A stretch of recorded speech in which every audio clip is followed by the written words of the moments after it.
Boa noite, queridos companheiros, sejam todos muito bem-vindos nesta noite, dia 20 de agosto, para o nosso segundo estudo sobre o livro O Céu e o Inferno, que neste caso é o primeiro estudo efetivo, visto que no sábado passado nós estivemos a refletir sobre o prefácio do livro. E este estudo é um estudo longo, que tem como objetivo estudar o livro O Céu e o Inferno, capítulo a capítulo, item a item. Vai ter um formato diversificado, portanto, temos estudo fundamentado numa obra, que é o caso de hoje, que eu já vou passar a referir, como teremos debates, como teremos palestras, como teremos conversas, enfim, consoante os convidados que formos tendo, consoante os temas que formos tratando.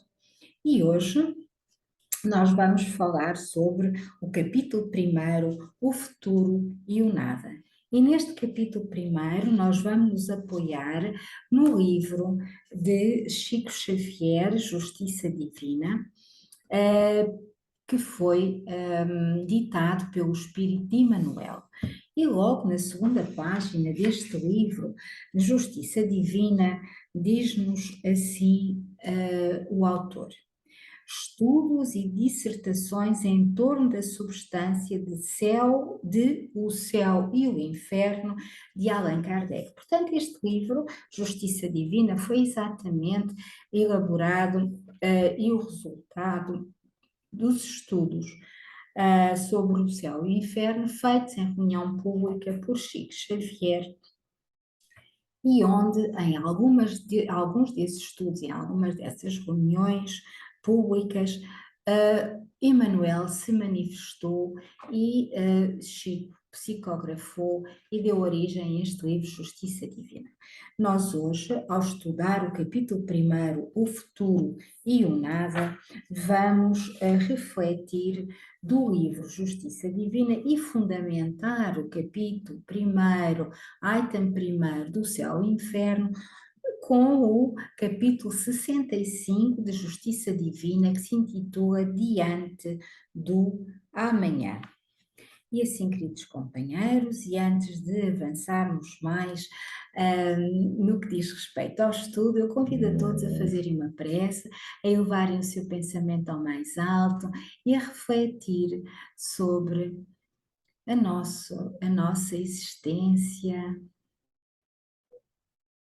agradecendo tudo aquilo que temos e somos. Amado Pai Celestial, princípio e Criador de todas as coisas, amado Mestre Jesus, o Cristo, nos orienta, nos protege e nos ensina. A todos vós nós agradecemos a oportunidade de estarmos aqui reunidos para estudar e evoluir um pouco mais em nós mesmos, em comunhão uns com os outros. E vos pedimos que fiques conosco, encarnados e desencarnados, hoje e sempre, e que assim seja. E assim, queridos companheiros, aqui nos encontramos então para dar início a estas reflexões. Eu vou começar por ler o item primeiro do livro O Céu e o Inferno, capítulo primeiro, o futuro e o nada. E diz-nos assim Allan Kardec para nos ir inspirando. Nós vivemos, nós pensamos, nós agimos, eis o que é indubitável, nós morremos, isto não é menos certo. Porém, deixando a Terra, para onde vamos? Em que nos transformamos? Seremos melhores ou piores? Seremos ou não seremos? Ser ou não ser, tal é a alternativa.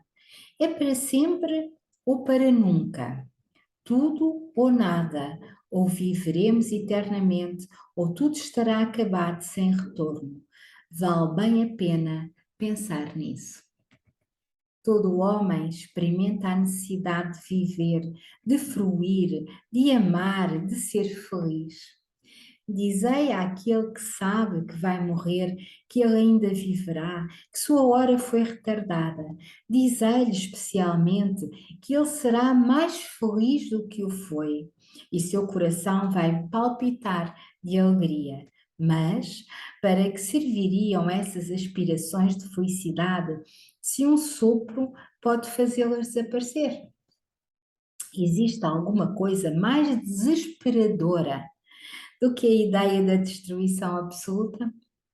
Afeições sagradas, inteligência, progresso, saber laboriosamente adquirido, tudo seria aniquilado, tudo estaria perdido. Que adiantará nos esforçarmos em nos tornar melhores, nos constrangermos para reprimir as paixões, nos fatigarmos para enriquecer o nosso espírito, se desse proceder não devemos recolher nenhum fruto, principalmente com a ideia de que amanhã talvez isso não nos servirá mais para nada. Se fosse assim, a sorte do homem seria 100 vezes pior do que a do bruto, porque o bruto vive inteiramente no presente, na satisfação dos seus apetites materiais, sem aspiração em relação ao futuro. Uma secreta intuição diz que isso não é possível. E não é mesmo, não é? Nós já vamos sabendo que não é mesmo possível.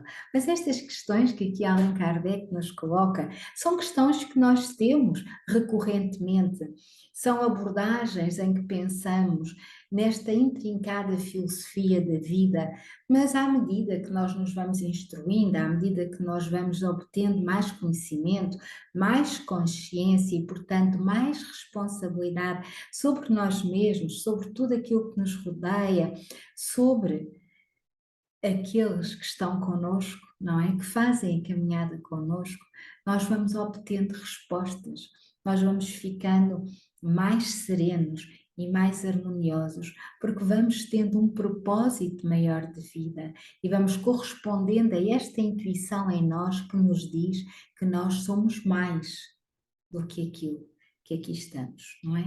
Nós somos mais, nós somos essência divina que caminha aqui nas suas experiências para a sua própria evolução.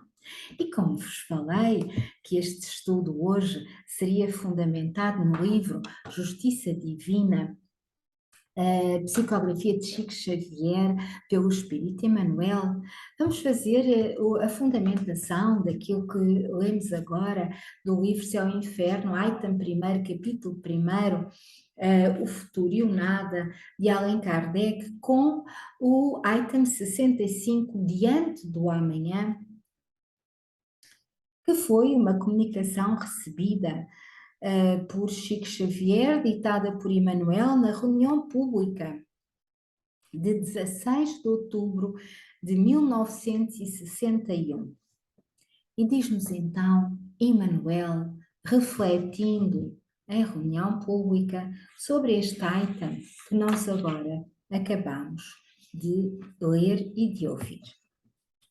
Compreendemos, sim, todos os teus cuidados no mundo, assegurando a tua tranquilidade.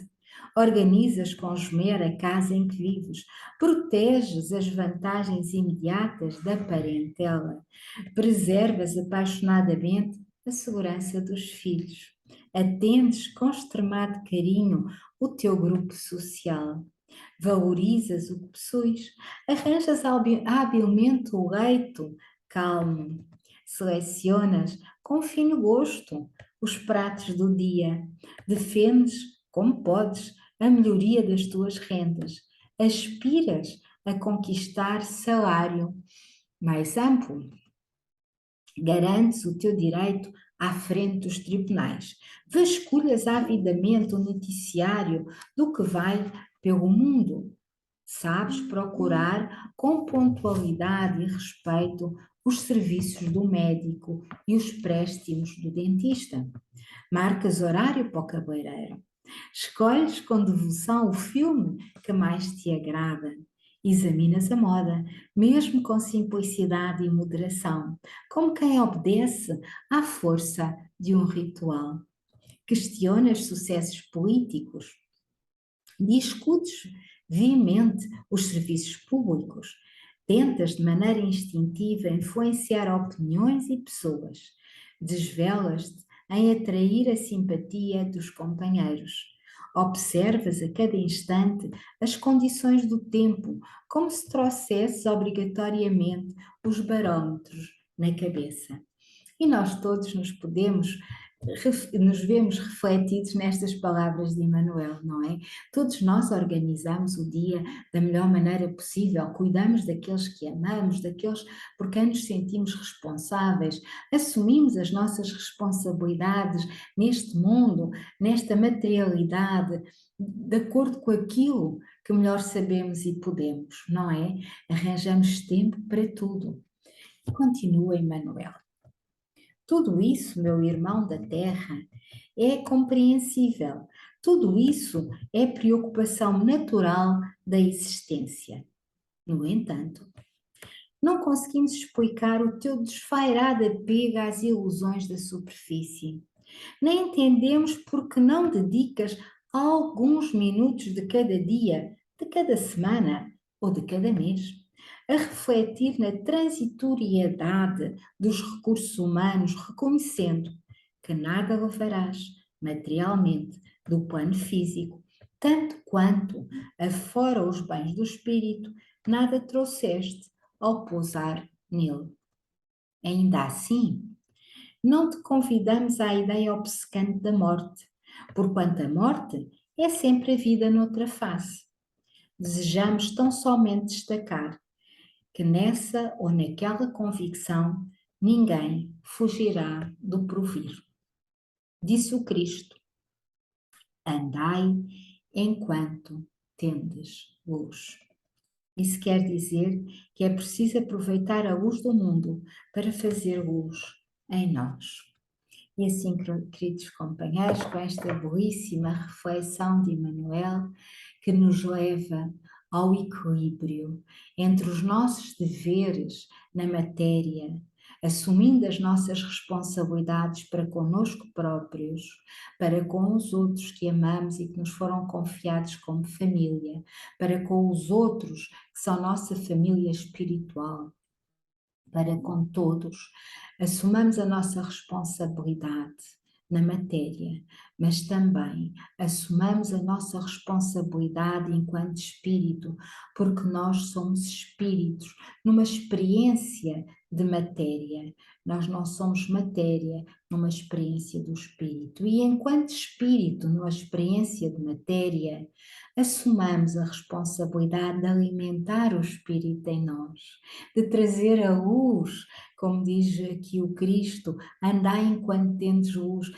aproveitar a luz da nossa centelha divina, a luz que existe em nós e refleti-la nas nossas atitudes e nos nossos atos à medida que vamos cuidando do nosso espírito, com uma boa leitura, com um bom estudo, para melhor compreendermos o que estamos aqui a fazer, para onde vamos, de onde viemos, e como nos diz aqui Allan Kardec, respondendo a todas estas perguntas que todos nós fazemos na existência em que vivemos.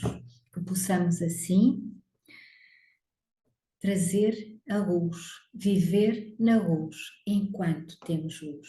Desejo a todos uma noite abençoada, muita luz para todos e que a luz se faça em redor de nós todos.